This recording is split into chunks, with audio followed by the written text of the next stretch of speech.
Olá, você está no canal da Igreja CI. Você vai ouvir agora uma palavra do Evangelho do nosso Senhor, que pode transformar a sua vida. Antes de liberar o vídeo, eu quero pedir para você que se inscreva no nosso canal e compartilhe para que mais vidas sejam abençoadas. Agora sim, o vídeo será liberado. Que Deus te abençoe.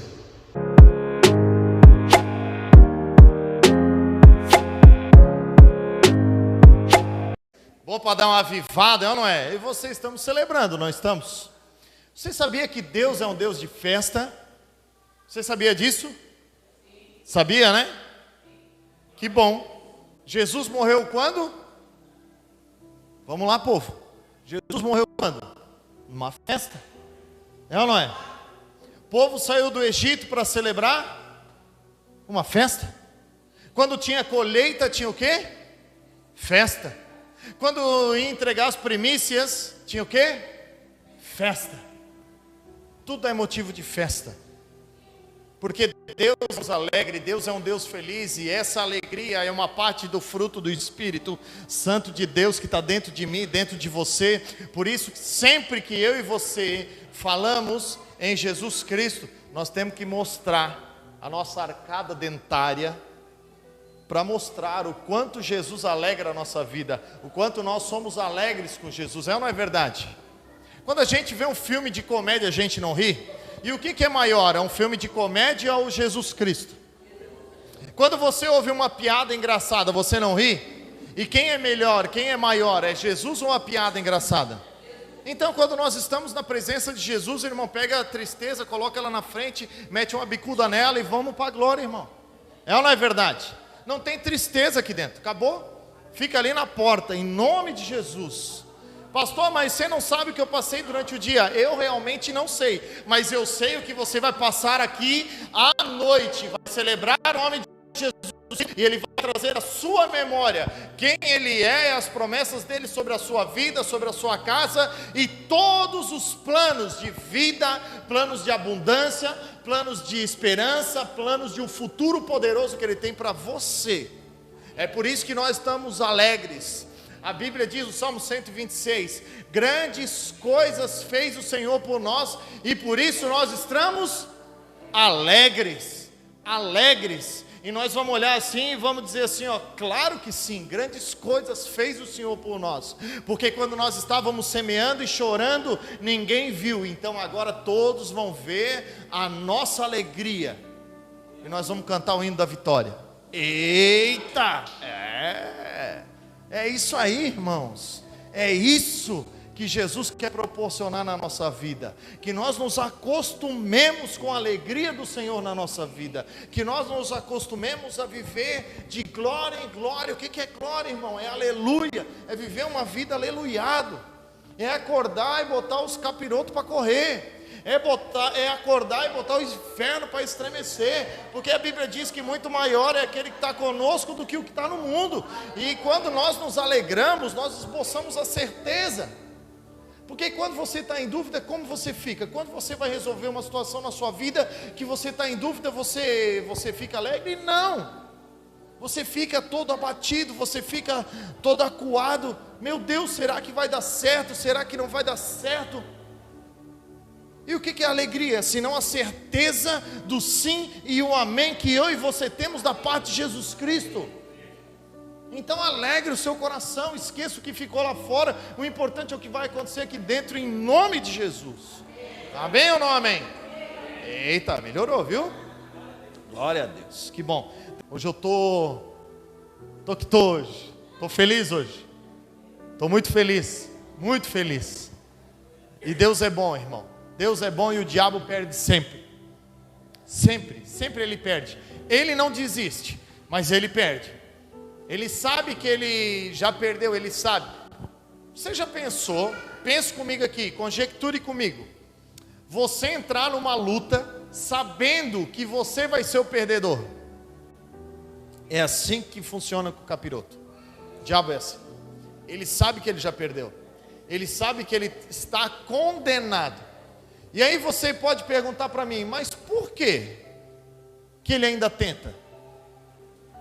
Porque ele sabe quem Deus é. Ele sabe. Ele sabe qual a capacidade que Deus tem. E eu vou dizer algo para você, Ele também sabe o que Ele pode fazer. O diabo quer destruir todas as promessas sobre a minha e sobre a sua vida. O diabo quer fechar as portas da igreja. O diabo quer entristecer nosso coração quando nós fizemos o que a Ana aqui acabou de fazer. Você sabe o que vai acontecer com ela agora? As lutas vão aumentar. Nossa, pastor, pensei que era bênção. Sim, claro que sim. As bênçãos vão ser maiores, mas as lutas também aumentam. E qual que é o grande intuito do inimigo? Entristecer o nosso coração, fazer nos desanimar, fazer nós pararmos. E muitas vezes eu e você damos ouvidos, como Eva deu. Muitas vezes eu e você paramos para ouvir o inimigo. Por quê? Porque deixamos de fazer aquilo que Deus mandou nós fazermos. E é exatamente o que nós estamos fazendo aqui, irmãos. É exatamente a nossa luta, é exatamente a nossa peleja. Nós estamos aqui há pouco mais de 4 anos nessa cidade. E estamos semeando e chorando, de um em um, de um em um. Pessoas que vêm e vão, pessoas que vêm e são restauradas, são tocadas pelo Espírito e frutificam. Pessoas que vêm, recebem e vão. Mas nada do que os outros fazem muda aquilo que nós estamos fazendo. Amém ou não amém? O que os outros fazem, irmãos, é um problema exclusivamente deles. Mas nós estamos aqui perseverando, porque nós acreditamos no que o Senhor entregou para nós. E o Senhor nos entregou uma chave. O Senhor abriu uma porta para nós entrarmos. E a porta que eu e você temos chama-se Igreja de Jesus Cristo. E Jesus disse que as portas do inferno não prevalecerão contra ela. Quando eu e você nos reunimos, quando eu e você sabemos o que nós somos juntos, todos juntos, num só temor, num só espírito, numa só oração, nós abalamos as estruturas do inferno. Nós somos uma igreja evangelística, então nós fazemos muito trabalho nas ruas. Muito trabalho nas ruas. E é das ruas que nós coletamos e recebemos as chaves do reino de Deus que Deus tem separado para nós. A Bíblia enfatiza lá no final do livro de Mateus sobre o banquete, o grande banquete. E é através desse texto que nós entendemos a palavra que nós recebemos, que as chaves da cidade não estão nos palácios. As chaves da cidade não estão nas pessoas que têm autoridade. As chaves da cidade estão nos valados. A Bíblia conta sobre o banquete que o Senhor iria se casar. Ele fez um enorme banquete e convidou os seus convidados, pessoas de autoridade, as pessoas do palácio, e nenhuma delas vieram. E ele falou para os seus servos: saiam pelas ruas, a quem vocês encontrarem tragam para participar dessa festa, porque a festa vai acontecer. Os convidados estando ou não estando, vai acontecer. Então o que Jesus disse que iria acontecer, vai acontecer, eu e você estando aqui ou não. Amém ou não amém? E é exatamente nisso que nós acreditamos. Nós acreditamos que a nossa igreja prospera quando nós vimos alguém entrar pela porta de trás e sair pela porta da frente.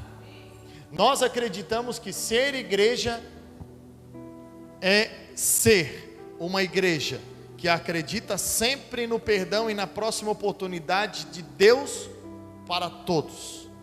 Porque Deus não faz acepção de pessoas. Trabalhando com todas as forças para que haja reconciliação do indivíduo com o Senhor Jesus e consequentemente com a igreja, por meio de uma mudança de mente e de comportamento proveniente da obediência à palavra de Deus. É isso que nós cremos, por isso que a nossa visão está totalmente declarada ali para quem quiser ler. E uma coisa que tem em comum em todos os tópicos é ser uma igreja. É nisso que nós acreditamos. É nisso que nós acreditamos. Quando nós abrimos aquela porta lateral da ação social, as pessoas entram ali necessitadas, entram ali em busca de um alimento, em busca de uma roupa, em busca de um pouco de alívio, de um banho, e elas recebem isso. E como aconteceu hoje ali, quando o Sandro saiu do banheiro, do chuveiro, eu olhei para ele, eu disse: aquele cara que entrou antes de você, ele está aí ainda ou ele já saiu? E ele começou a rir, da alegria de estar bem vestido, de ter uma roupa limpa, de ter tomado um banho, de ter a oportunidade de ter uma janta, assim como eu e você temos na nossa casa. Porque se nós somos uma igreja e temos tudo em comum, irmãos, nós temos que tratar todos como nós somos tratados. Nós precisamos juntar todas as nossas forças para fazer com que as pessoas se pareçam ao máximo conosco e estejam sentadas aqui ao nosso lado, sem que nós façamos essa acepção de dizer assim: nossa, esse daqui veio da rua. Não, a gente não sabe quem é. Por quê? Porque o nosso maior intuito é devolver a dignidade que Jesus Cristo deu a essa pessoa desde a eternidade. Então tudo que nós fizemos é em prol de pessoas. A grande maioria dos recursos que nós recebemos é para cuidar de pessoas, é para transformação de pessoas, porque foi isso que Jesus Cristo veio fazer. Jesus Cristo veio transformar, Jesus Cristo veio libertar, Jesus Cristo veio restaurar, Jesus Cristo veio pregar uma nova notícia, uma boa notícia para mim e para você. Então nós acreditamos que aquilo que Ele fez na nossa vida, Ele pode fazer na vida de qualquer pessoa. Esse é o nosso maior trabalho: cuidar, zelar por tudo aquilo que o Senhor tem colocado na nossa mão e fazer tudo isso funcionar em prol de pessoas. E grandes testemunhos nós temos. Grandes pessoas entraram pela porta de trás e saíram pela porta da frente, e hoje estão bem, hoje estão levantadas, porque a Bíblia diz que o cair é do homem, mas o levantar é de Deus. Então eu louvo a sua vida que tem acreditado nisso, porque, irmão, é um por um, é um por um, é um de cada vez, é um de cada vez. Cansa? Claro que cansa. Porque às vezes você pega aquele um de cada vez, mais de uma vez. Mas nós acreditamos sempre na próxima oportunidade. Nós acreditamos sempre no perdão. Sempre. Pastor, quantas vezes? 70 vezes 7, se você quiser fazer conta. Mas se você não se preocupar com conta, perdoe. Acredite. Porque Jesus fez isso por mim e por você. Jesus também jogou sobre nós um manto branco quando nós estávamos sujos no lamaçal do pecado. E Ele não se preocupou com a sujeira, porque Ele sabia que o que Ele carregava iria nos limpar, iria nos lavar. E é exatamente nisso que nós acreditamos. E nós queremos convidar você a participar disso. Queremos convocar você a se juntar a essa parte do corpo que entendeu o que faz, que é restaurar as pessoas, que é trazer dignidade à vida das pessoas e, consequentemente, a salvação. Porque não há como ser uma nova criatura sem nascer de novo. Tudo que nós fizemos é para que as pessoas tenham um encontro com Cristo, para que elas sejam totalmente restauradas. E como você pode ver, nós não somos uma igreja grande. Nós não somos uma igreja com um grande público, mas tudo que nós temos feito de todo o nosso coração. Nós temos feito com todo o nosso esforço. É como diz lá no livro de Colossenses, do capítulo 3, no versículo 23, a Bíblia diz: tudo o que vocês fizerem, façam de todo o coração, como para o Senhor e não para os homens, porque nós vamos receber a herança dele, porque dele, por ele e para ele são todas as coisas. E eu quero te convidar nesse momento a a poder participar disso, tudo que eu falei, participar desse momento, porque nós fizemos tudo isso, irmãos, por gratidão, porque nós acreditamos no que Jesus fez por nós. Pense comigo que nós fomos alcançados por uma igreja que tinha portas abertas. Nós fomos alcançados por voluntários que acreditavam no que estavam fazendo e logo investiam naquilo que estavam fazendo. Porque deixa eu falar algo para você: você só investe naquilo que você acredita, amém ou não amém? É ou não é verdade? Você olha um produto e não acredita naquele produto, você duvida e diz: isso daí, a primeira vez que eu usar vai quebrar, eu nem vou comprar. Então você não compra, você não investe.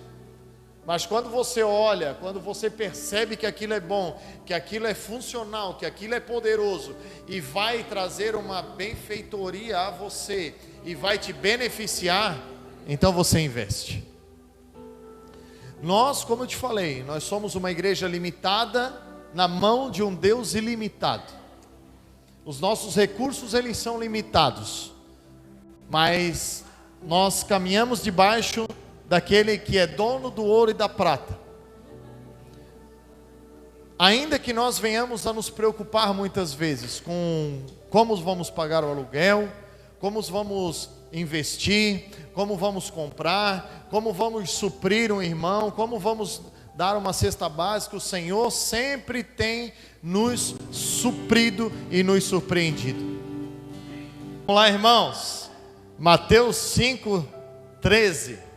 Nós estamos numa série de mensagens sobre o Sermão do Monte, e hoje nós vamos falar sobre sal e luz.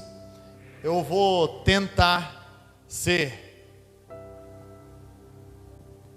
aquilo que eu não consigo, para a gente ser o mais objetivo possível. Nós vamos ler do versículo 13 até o 16, Mateus 5:13 até o 5:16, diz assim a palavra do Senhor: vocês são o sal da terra, mas se o sal perder o sabor, como restaurá-lo?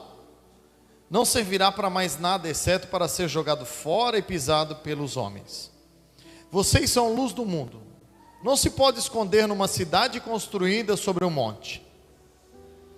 E também ninguém pode acender uma candeia e a colocar debaixo de uma vasilha. Ao contrário, coloca no lugar apropriado, assim ilumina a todos que estão na casa. Assim brilha a luz de vocês diante dos homens, para que vejam as suas boas obras e glorifiquem ao Pai de vocês que está nos céus. Amém? Feche seus olhos. Pai, em nome de Jesus, essa é a tua palavra, Senhor. Me dê graça, me dê sabedoria, Senhor, para que eu possa passar para a tua igreja e que todos que estão aqui, Senhor, e os que vão assistir futuramente, Senhor, essa mensagem possam ser tocados, impactados pelo teu Espírito, Senhor. Essa é a minha oração em nome de Jesus. Glória a Deus. Você talvez que esteja nos visitando não saiba o que nós estamos vivendo, então eu vou fazer um breve resumo para você. Nós recebemos a direção de Deus de explanar o Sermão do Monte durante os domingos, para nós nos inserirmos verdadeiramente na Igreja de Jesus Cristo. O Sermão do Monte, que é constituído de Mateus capítulo 5, 6 e 7, ele é como se fosse o estatuto da Igreja de Jesus. É como se fosse Jesus Cristo dizendo assim: eu quero que vocês sejam assim e quero que vocês façam isso por causa disso, para que isso aconteça. Então, eu quero que vocês prestem atenção. Pastor, mas eu não vim nos outros. Nós temos no YouTube a mensagem de introdução, a mensagem das bem-aventuranças. Então, você pode depois procurar lá no CI Penha, no YouTube do CI Penha, você vai estar bem introduzido dentro desses sermões que vão por mais 16 sermões ainda. Então nós temos bastante tempo para nós conseguirmos entender tudo que Jesus Cristo falou para nós e ainda fala hoje. Então nós já fizemos uma breve introdução sobre o que Jesus quis falar, como Mateus apresentou Jesus no seu próprio livro. Nós falamos já sobre as bem-aventuranças e falaremos hoje da prática. Preste atenção, não perca a sua atenção, deixe as crianças lá atrás, preste atenção aqui. Nós falaremos hoje da parte prática de quem entendeu o benefício de ser bem-aventurado. Você lembra das bem-aventuranças? Depois, se você não lembra muito bem da sequência, você lê na sua casa, que vai de Mateus capítulo 5, do 3 até o 12. Eu resumiria as bem-aventuranças assim: pastor, eu não vim, então eu quero um resumo. Eu vou ler aqui para ti. Jesus nos ensinando a maneira certa de caminhar, mesmo sabendo das nossas limitações, trazendo a cada uma delas um alívio divino. Amém? Para mim isso resume as bem-aventuranças. Um exemplo prático para mim e para você: bem-aventurados que choram, porque serão consolados. Se nós formos bem-aventurados, se nós estivermos alegres, mesmo chorando, nós seremos consolados. Então, se nós sabemos a ação que Jesus pode ter na nossa vida, ainda que as coisas aqui embaixo não cooperem, uma ação poderosa lá de cima vai nos encontrar e vai frutificar na nossa vida, vai aliviar a nossa vida, vai fazer a glória de Deus se manifestar na nossa vida. Precisamos estar sempre de ouvidos bem abertos para toda e qualquer palavra, lembrando que a vida com Cristo é uma vida de constante evolução. É por isso que nós estamos nesse passo a passo, para que você seja muito melhor amanhã do que você está sendo hoje, para que você seja muito melhor semana que vem do que foi semana passada, para que você chegue daqui a 5 anos, olhe para trás e diga: nossa, como eu cresci em Jesus, como o ensino da palavra me beneficiou. É por isso que nós temos escola de teologia, é por isso que nós temos cursos na igreja, é por isso que nós amamos comunhão, porque talvez uma luta que o Anderson passou, eu esteja passando, e ele já tem o caminho das pedras para me passar. Isso vai alegrar meu coração. Por isso a Bíblia diz que é na comunhão que o Senhor ordena a bênção. Então esteja sempre em comunhão. Por muitas vezes um comando vem de uma palavra. É por isso que eu e você precisamos estar atentos. É por isso. Mateus 8:8 diz assim: respondeu o centurião: Senhor, não mereço receber-te debaixo do meu teto, mas dize-me apenas uma palavra, e o meu servo será curado. Quantas palavras o centurião pediu? Uma palavra. Às vezes é uma palavra. Às vezes Jesus vai falar aqui para ti, através da minha boca, que não tem nada a ver com a sua vida, algo que você diz assim: meu Deus, mas por que o Senhor não falou isso antes? Porque se o Senhor falasse isso antes, você estragaria a bênção. E aí não seria a bênção, porque as bênçãos do Senhor, elas enriquecem e não acrescentam dores. Então o Senhor só te dá a bênção no tempo certo, na hora certa, no momento certo, para que ela seja verdadeiramente uma bênção na sua vida. E ele continua no versículo 9, ele diz assim, ó: pois eu também sou um homem sujeito à autoridade, e com o soldado sobre meu comando, digo a um: vai. É uma palavra. Ele olha para o soldado e diz: vai. E ele diz, e ele vai. E a outro: venha. E ele vem. Diga ao meu servo: faça isso. E ele faz. Ao ouvir isso, Jesus admirou-se e disse aos que seguiam: digo a vocês a verdade, não encontrei em Israel ninguém com tamanha fé. Uma palavra pode mudar a minha e a sua vida. Todo aquele que reconhece uma autoridade precisa só de uma palavra. Quem reconhece uma autoridade instituída aqui nessa terra, sabe que é uma palavra. Então, eu e você precisamos esmiuçar agora brevemente Mateus capítulo 5, do 13 ao 16. Jesus está dizendo agora o que nós devemos fazer depois de dizer quem nós somos. Amém? Você consegue entender isso? Jesus está dizendo em Mateus 5, 16 do 13 ao 16, o que nós devemos fazer depois de nós entender quem nós somos. Nós somos bem-aventurados, amém ou não amém? Você faz parte da igreja de Jesus Cristo, então agora você vai viver a prática da bem-aventurança. Você já está sentado, está bonito, cheiroso, lindo, maravilhoso aí nessa cadeira. Agora que você já faz parte, agora que você já está dentro do corpo de Cristo, você vai entender o porquê você está aqui. Porque só sabe o que fazer quem sabe quem é. É ou não é verdade? Eu só sei o que eu devo fazer se eu sei quem eu sou. Só usufrui da herança quem sabe que é filho. Quem não é filho vive de qualquer jeito porque nem pensa em herança. E essa é uma ótima notícia para mim e para você, porque através de Jesus, eu e você fomos feitos filhos de Deus. Só entra no propósito quem sabe que foi chamado. Não adianta achar que sabe fazer, tem que ter convicção do que está fazendo. Então só chega no propósito quem tem certeza de que Deus chamou. Porque senão desiste no meio do caminho. Senão vem os espinhos, começam a sufocar e não frutifica. Ou não cria raízes e não consegue gerar fruto. Mas quem sabe, quem entende o seu propósito, quem entra no propósito, sabe quem foi chamado. Só entra no céu quem sabe que foi salvo. É uma verdade. Não tem como ser de outro jeito. Pastor, eu quero ir para o céu.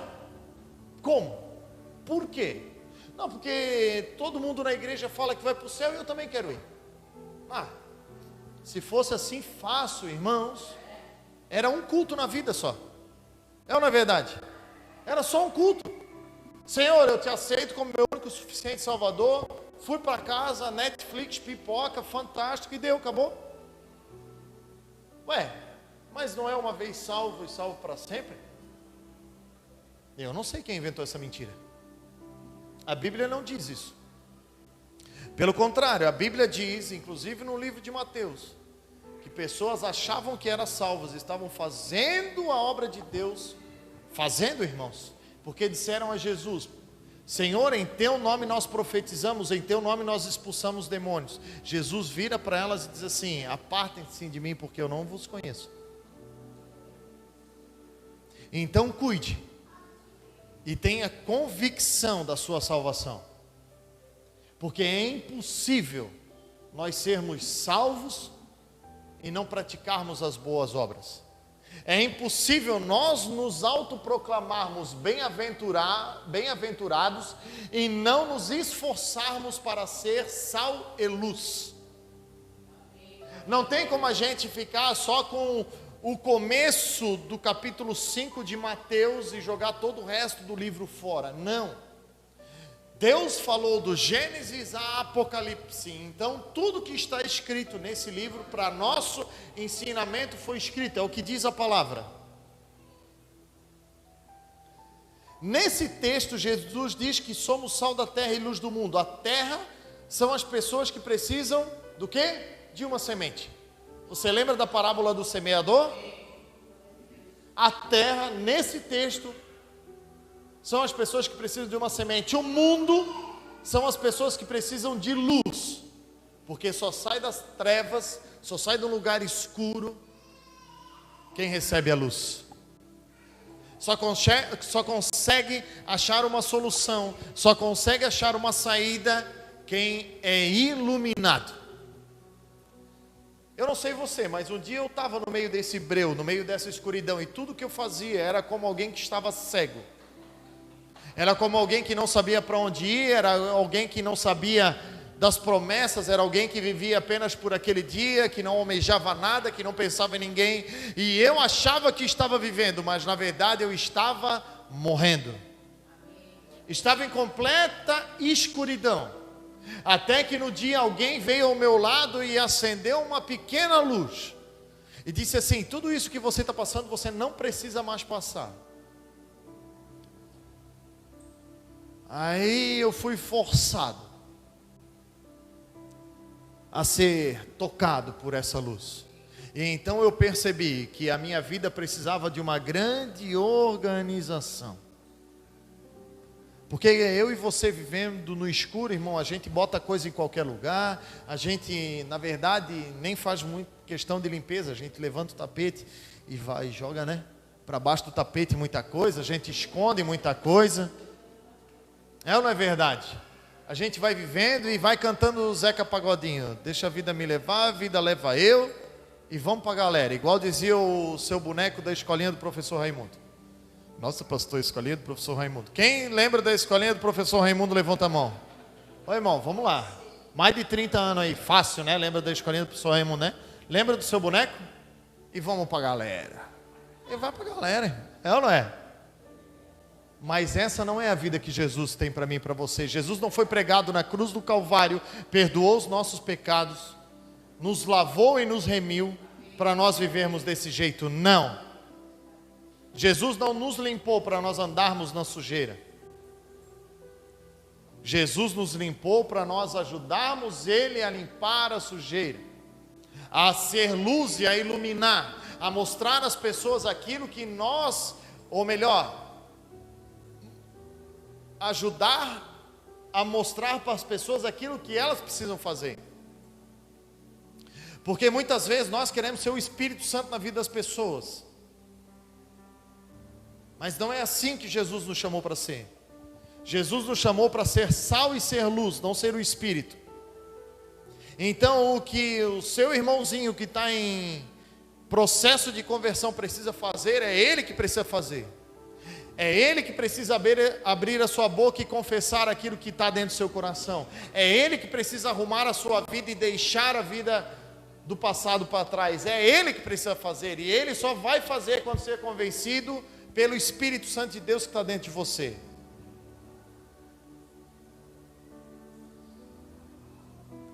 O sal são as obras. A luz é o que evidencia as obras. Por isso somos sal. O sal é o quê? Vamos lá, gente. Senão eu vou até 11 horas. O sal são as obras. Amém ou não amém? É o texto que nós lemos. E a luz é o que evidencia as obras. Por isso somos sal. Nós somos sal porque o que fazemos irá influenciar diretamente a vida das pessoas. Somos sal da terra, porque nossas atitudes servirão para dar gosto, equilíbrio e satisfação para as pessoas. Você imagine os melhores ingredientes sendo preparados para uma bela refeição, à luz de velas, 1 litro de Coca-Cola zero, com limãozinho espremido, aquele banquete sem sal. Você comeria ou não comeria? Não comeria. Você iria se alegrar com os olhos, mas quando você fosse dar a primeira garfada, você ia ficar só com a coca. Você não ia comer. É por isso que eu e você somos sal. Nós somos sal para dar gosto. O que é dar esse gosto? O que é dar esse equilíbrio? O que é trazer essa alegria? É mostrar para as pessoas a alegria de servir a Cristo.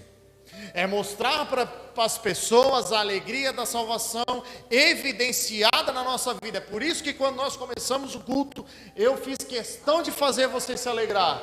Porque não tem como andar com Jesus, ter certeza da salvação e viver murmurando. Não tem como andar com Jesus, ter a certeza da salvação e ficar triste. Não tem como andar com Jesus, ter a certeza da salvação e andar de cabeça baixa. Não foi para isso que o Senhor morreu naquela cruz e não foi para isso que o Senhor nos chamou. Efésios 2:10 diz: porque somos criação de Deus, realizadas em Cristo Jesus, para fazermos as boas obras. Que obras? As boas obras. As boas obras, as quais Deus preparou antes para nós as praticarmos. Pense assim: é o melhor do céu tocando o pior da terra. É Deus na sua magnitude, olhando cá para baixo, vendo eu e você e dizendo assim: misericórdia do meu filhinho querido. Mas ele se arrepende, mas ele se esforça, mas ele ora, mas ele lê a Bíblia, ele dá até o dízimo na igreja, mas de vez em quando ele tem uns probleminha, mas vamos pegar e vamos usar ele, por quê? Porque a sua obediência superabunda sobre todas as coisas ruins. Ser sal é ter equilíbrio, é saber aquilo que precisa fazer, e saber que existe um Deus poderoso, maravilhoso lá nos céus, e que eu e você não somos nada, nós somos apenas sal. Quem é que compra sal pela marca? Alguém compra sal pela marca? Sério, dona Dulce? Dona Dulce compra sal pela marca? Glória a Jesus. Eu não, eu compro pelo preço. É o Maba. Você conhece o sal Maba? É o mais barato. Sal é o mais barato. A não ser o sal dos churras, né, irmão? Vamos conversar, né? O sal dos churras precisa ser um salzinho mais refinado, né? Porque não é qualquer. Mas não é por causa do sal, é por causa da carne. Porque é difícil comer churrasco. Aí se tu usar um sal grosso zoado, não vai ter aquele sabor, né? É por isso que eu disse para você que a maioria das pessoas compra sal pelo preço, porque é o melhor do céu tocando o pior da terra. Logo que praticamos as boas obras, Deus trata de evidenciá-las. Por isso, nós somos luz. Ninguém se torna um Masterchef sem antes saber fritar um ovo. É ou não é verdade? Só eu acompanhei a crente lá no Masterchef, lá, a Daisy, era Daisy? Daisy. Irmãos, ela foi lá e pregou Jesus no Masterchef, irmão, quando ela ganhou. E tinha Senhor, me perdoa, mas era um encapetado aquele cara, né? Do último lá, que ela fez a final, né? O irmãozinho sendo usado pelo inimigo, escarnecendo dela, dizendo que ela não era ninguém, dizendo que ele era muito melhor, que ele ia ganhar, cheio de autoconfiança.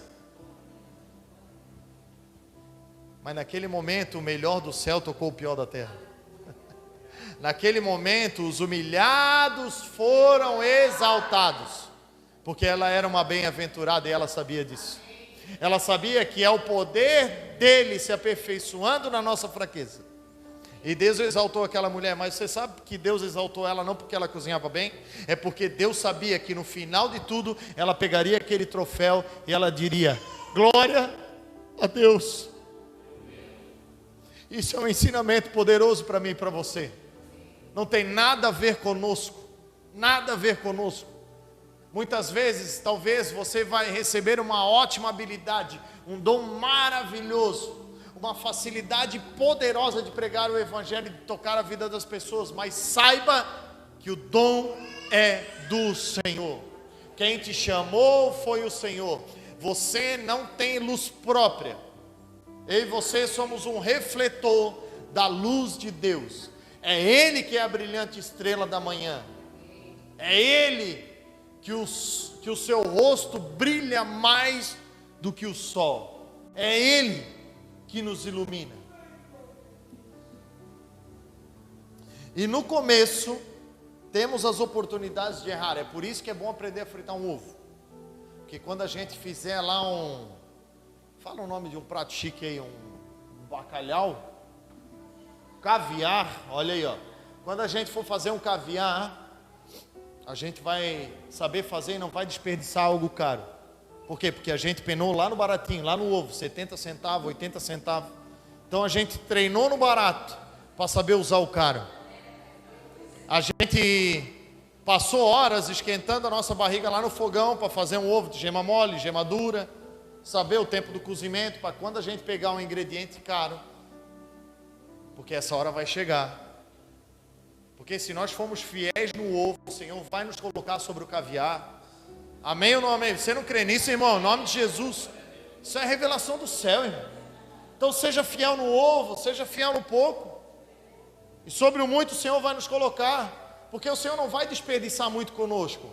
O Senhor não vai nos dar as coisas grandes para fazer se nós não formos fiel um pouquinho. O Senhor não vai dar uma câmera, vai mandar um empresário dar uma câmera de 20, 30 mil reais na tua mão, se tu não cuida com zelo, celularzinho que tu tira foto no culto. Não é verdade? Fala aí. Deus não vai nos dar um templo grandioso, maravilhoso, muito maior do que esse daqui, se nós não cuidarmos e não zelarmos por o que nós temos aqui. Deus não desperdiça nada. Deus sabe de todas as coisas. E talvez seja por isso que muitas coisas ainda não acontecem na nossa vida, porque nós estamos à frente do nosso tempo. Mas só nós estamos, porque Deus está no tempo certo da nossa vida. Muitas vezes grandes acertos começam com pequenos erros. É mesmo, pastor? É verdade. Você sabe onde está escrito isso na Bíblia? Na grande parte dos evangelhos. Pedro errou perante os discípulos para acertar perante a multidão. Você já pensou se Deus dá aquela multidão de Atos 2 para Pedro pregar e Pedro começa assim, se ele gagueja, você acha que ele ganharia as 3.000 almas lá? Não ganharia. Então Pedro teve a oportunidade de errar, quando disse que iria até a morte com Jesus Cristo, quando era sempre o primeiro a responder, quando cortou a orelha do soldado. Então, se você está no tempo de experimentar as coisas, faça, porque quando Deus te iluminar, quando Deus te evidenciar, você não vai mais poder errar, porque Deus vai te evidenciar, Deus vai te colocar num lugar grande, e você não vai poder desperdiçar nenhuma oportunidade. Amém? Você está entendendo? A luz que evidenciará as nossas obras precisa ser uma luz celestial e não terrena. E aqui começa a azedar um pouquinho o caldo. Bom, foi quase a meia hora da dona Dulce, ainda não foi. Porque é Deus quem evidencia as nossas obras e não nós mesmos. É por isso que muitos se frustram. É ou não é verdade? Você já viu? Alguém que enche um lugar de luz, mas não tem luz em si próprio? Alguém que faz muito barulho aqui na terra, mas não atrai nenhum som do céu para a sua vida? Então não adianta nós querermos fazer aquilo que nós não temos autoridade para fazer, aquilo que nós não fomos chamados para fazer, ou que não está no tempo certo de fazer. Pastor, o que você está falando? Eu estou falando de pessoas que querem mostrar o que não são e evidenciar o que não carregam. Você quer saber onde está isso? Atos 19, 13. Alguns judeus, olha só os detalhes desse texto. Alguns judeus estavam expulsando espíritos malignos, tentando invocar o nome de Jesus Cristo sobre os endemoniados, dizendo, presta atenção, em nome de Jesus, a quem Paulo prega, eu ordeno que saiam. É a mesma coisa. Eu vou pegar um exemplo aqui, o Samuel, que não tem autoridade ainda por causa da sua idade. Ele chega aqui na frente e vai expulsar um demônio da vida de alguém, de uma pessoa, e diz assim, em nome de Jesus, que o meu pai prega, sai. Você sabe o que vai acontecer? O que está escrito no versículo 14 e 15. Os que estavam fazendo isso eram os 7 filhos de Seva, um dos chefes dos sacerdotes dos judeus. Um dia, o espírito maligno lhes respondeu, Jesus eu conheço, Paulo eu sei quem é, mas quem vocês são? E a Bíblia vai dizer que eles levaram uma sova. Eram 7.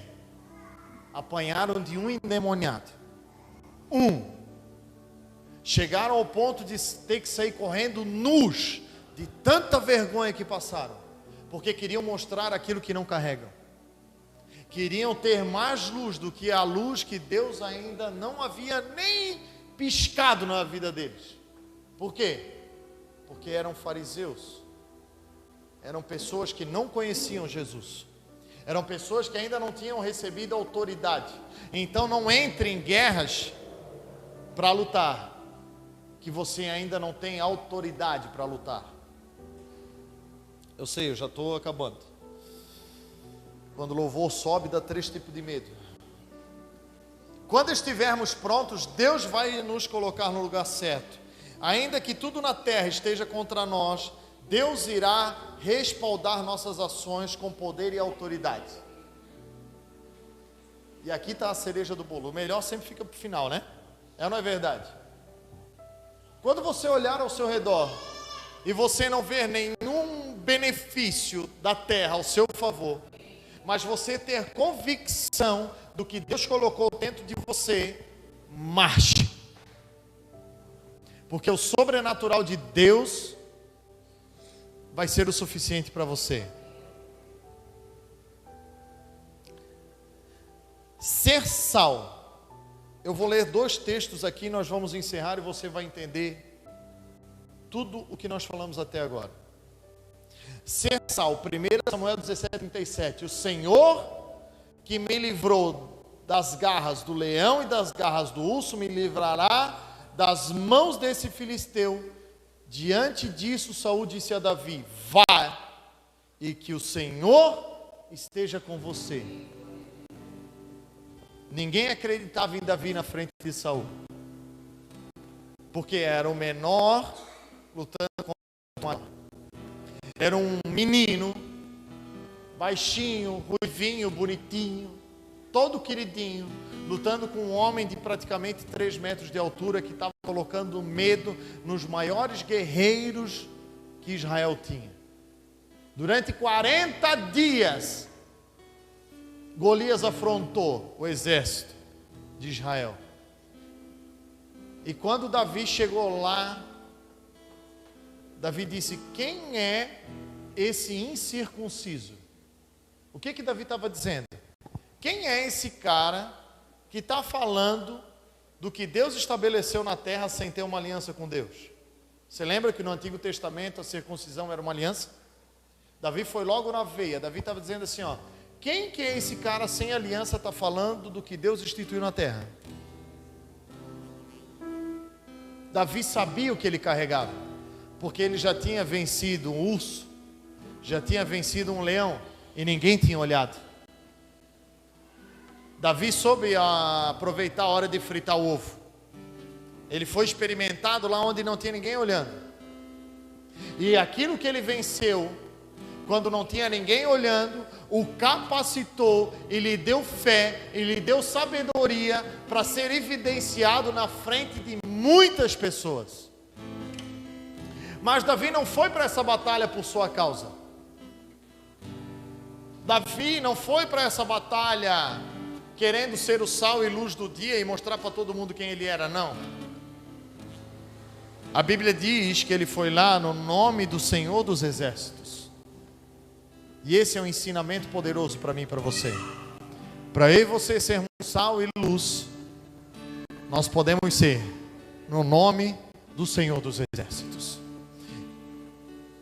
Nesse momento, onde Samuel disse, onde Davi disse que ele já tinha experimentado vencer um urso e um leão, ele era o sal, porque ele já tinha feito, ele já tinha praticado aquilo que ele tinha dentro do seu coração.